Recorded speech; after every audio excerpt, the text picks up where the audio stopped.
Bonjour et bienvenue dans Frauscher Talks. Je m'appelle Manfred et aujourd'hui nous allons parler en détail des différents composants du FADC.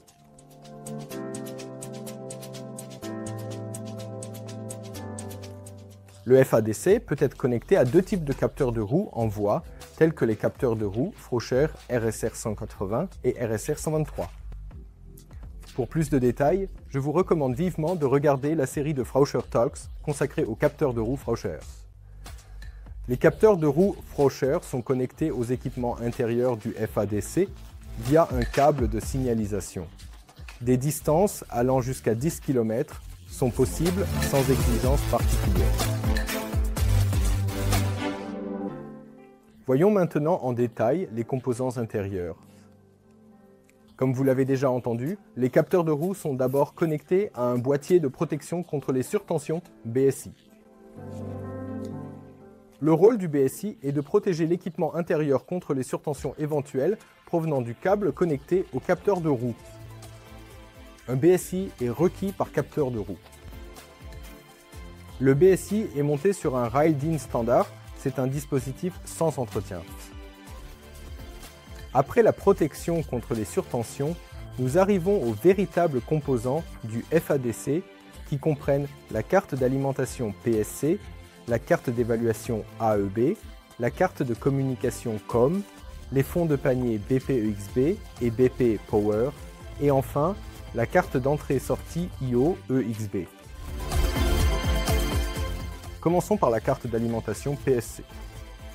Premièrement, elle protège contre les surtensions et les surintensités de l'alimentation.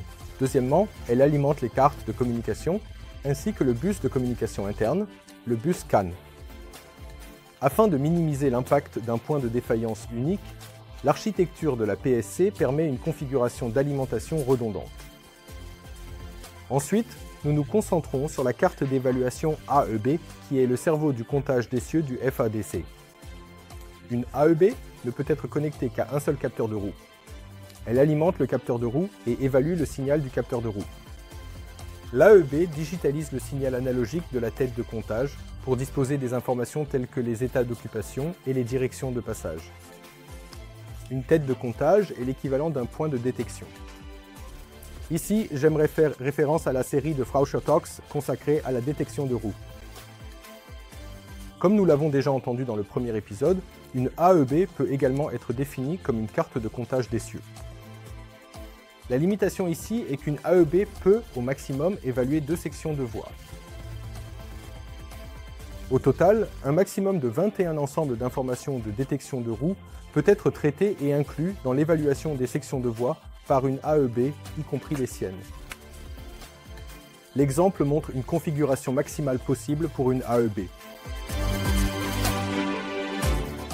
Poursuivons avec la carte d'entrée et de sortie IO-EXB pour les entrées et sorties d'informations. Cette carte n'est pas un composant autonome et nécessite toujours une AEB pour son contrôle. Une IO-EXB fournit suffisamment d'interfaces de sortie en toute sécurité pour transmettre l'état de 2 sections de voie, ainsi que les interfaces d'entrée nécessaires pour la réinitialisation de la section de voie. Selon la configuration du FADC, l'IO-EXB peut également être utilisé pour transmettre des informations comme l'état d'occupation ou la direction de passage mentionnée précédemment. Un autre élément très important du FADC est la carte de communication COM. Comme son nom l'indique, la carte COM est principalement responsable des fonctions de communication. La carte COM peut transmettre les informations de comptage d'essieux du bus CAN local vers un site distant via une interface Ethernet. C'est ainsi que des sections de voie entre 2 gares peuvent être établies. La carte COM supprime essentiellement les contraintes techniques liées à la longueur de la section de voie. En plus de sa fonction de communication, la COM agit comme un serveur de configuration et héberge une carte compact flash grâce à laquelle elle distribue tous les fichiers de configuration aux participants du bus CAN interne. La préparation des fichiers de configuration du FADC peut être effectuée à l'aide d'un éditeur de texte open source. Frauscher propose même une formation à la configuration du FADC afin de réduire la dépendance vis-à-vis du fabricant d'origine, OEM. Comme pour l'alimentation électrique, Une configuration redondante de la COM est possible afin de minimiser l'impact potentiel d'un point de défaillance unique. Les composants décrits précédemment sont assemblés sur des fonds de panier. Deux différents types de fonds de panier sont disponibles. Le fond de panier BP Power accueille la carte PSC ainsi que les cartes AEB et COM. Plusieurs fonds de panier BP Power peuvent être interconnectés simplement en prolongeant le bus CAN interne à l'aide de câbles de communication. Le fond de panier BP-EXB était nécessaire pour connecter les différentes cartes IO-EXB à leur AEB.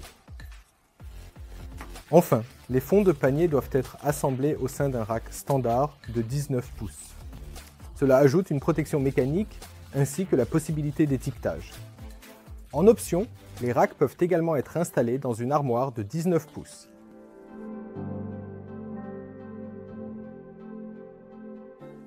Merci à vous d'avoir suivi cette vidéo et à bientôt dans les prochains épisodes de Frauscher Talks. N'oubliez pas de liker, de vous abonner et de partager.